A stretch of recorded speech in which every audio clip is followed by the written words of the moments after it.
yang peduli akan kesehatan ibu dan anak. Keberagaman adalah denyut nadi kehidupan. Ini adalah salah satu anugerah yang kita temukan di setiap praktik kebidanan.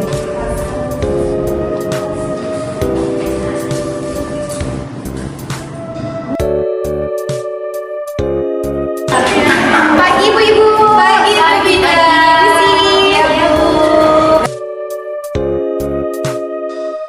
Dalam profesi kebidanan, kita tidak hanya mengandalkan pengetahuan medis dan keterampilan teknis saja.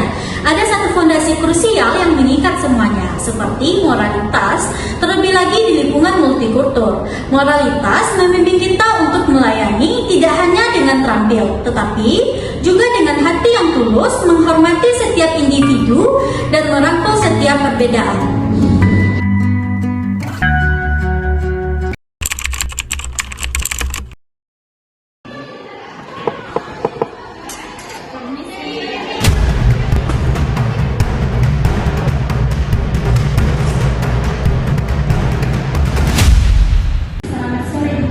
Sore Bu, dengan Ibu siapa? Dengan Ibu Prestisah Bu. Kehamilan anak berapa Bu? Pertama Bu, Apa keluhannya? jadi selama kemudian anak butuh aku lagi dari Bu. Bu Sefina, saya agak kesulitan tadi memahami kondisi ibunya. Jadi beliau bilang perutnya sakit seperti digigit hantu air. Saya jadi bingung bagaimana mencatat keluhannya secara medis. Mungkin itu keluhan lokal mereka.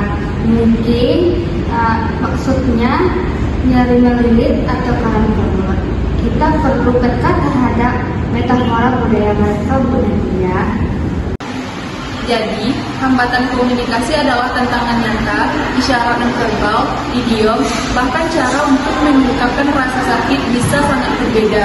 Dan jika tidak diatasi, ini akan berujung pada diagnosis yang tidak akurat dan ketidakpercayaan fisik. Misi Bu. Silakan. Ibu, saya ingin mengingatkan soal suplemen zat besi ya Bu.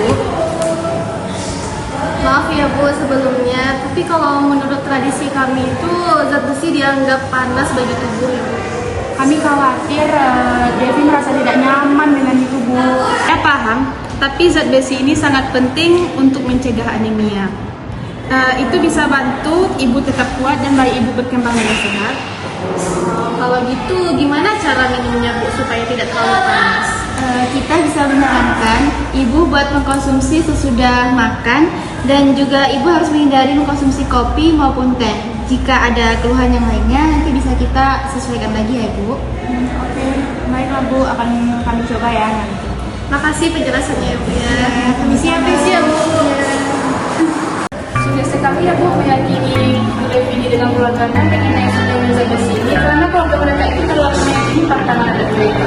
Benar sekali Bu. Kita dihadapkan dengan berbagai macam adat dan kebiasaan di daerah mereka. Jadi kita sebenarnya juga harus memiliki cara bagaimana kita mengatasi hal tersebut tanpa mengorbankan keselamatan ibu atau anak. Selain komunikasi, adat istiadat dan kepercayaan seputar kehamilan dan persalinan juga bisa menjadi tantangan. Beberapa praktik mungkin tidak sejalan dengan prinsip medis yang menuntut kita untuk bersikap bijaksana dan menemukan titik temu.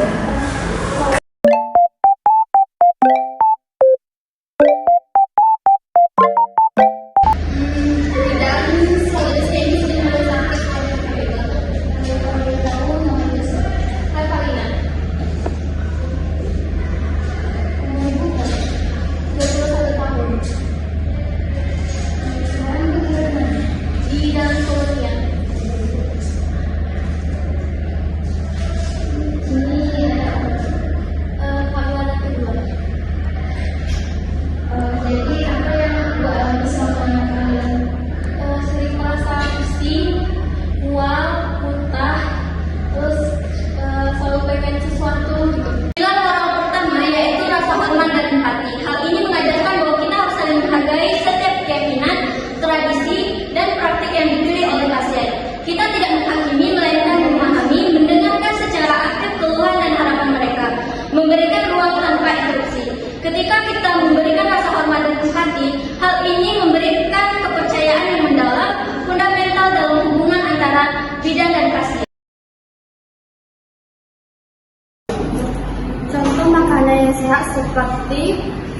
Lauk rendang jika dikombinasi dengan sayur, Bu.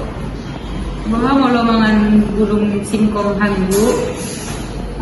Sangat bagus karena singkong kaya akan zat besi, bisa bermanfaat bagi ibu hamil. Tapi kami suku yang balado, Bu. Apa itu Bu Bidan? Boleh, tapi asal jangan berlebihan ya Bu. Karena setiap budaya memiliki makanan khasnya masing-masing dan kita sesuaikan sesuai dengan gizi dan baik. Pilar kedua adalah sensitivitas budaya dan kemampuan untuk beradaptasi. Kita harus proaktif pelajari norma-norma budaya yang relevan di sekitar kita. Misalnya, bagaimana keluarga berperan dalam pengambilan keputusan dan bagaimana pandangan mereka tentang ASI eksklusif.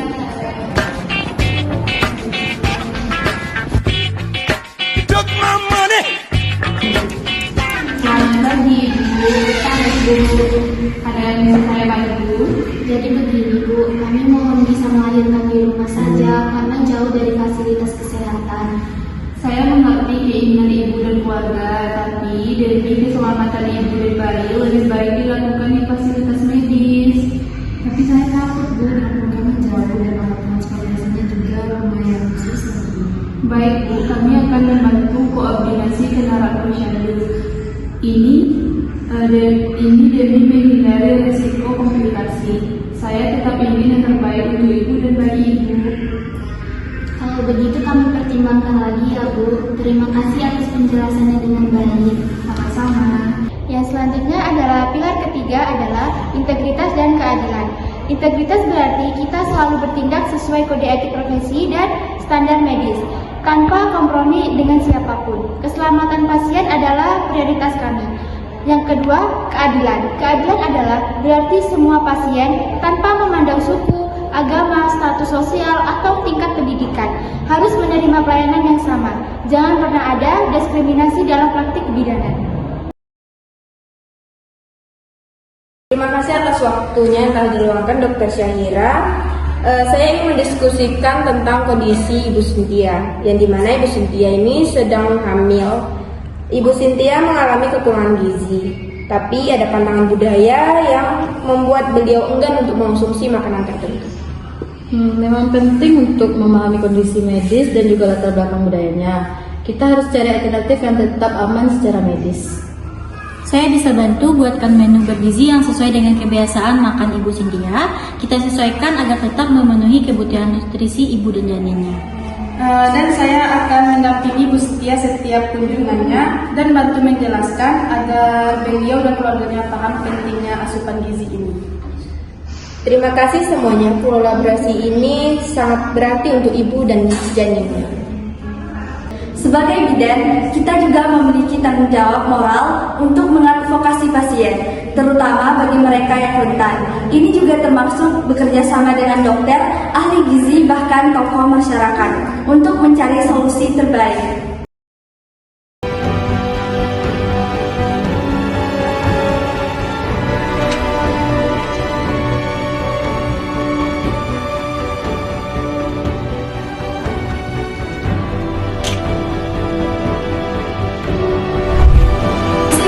Yang mau edukasi silakan masuk.